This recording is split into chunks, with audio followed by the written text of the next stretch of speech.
Ang ganda ng araw. Hindi siya mainit, hindi siya dilim. Tama lang. Oy, good morning.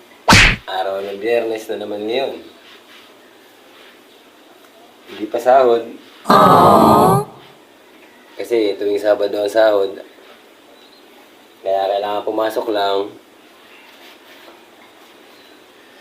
Sabado, bukas, kailangan agahan. Siyempre, sahod. Siyempre, linggo, walang pasok, linggo. Rest day yun. Basketball muna.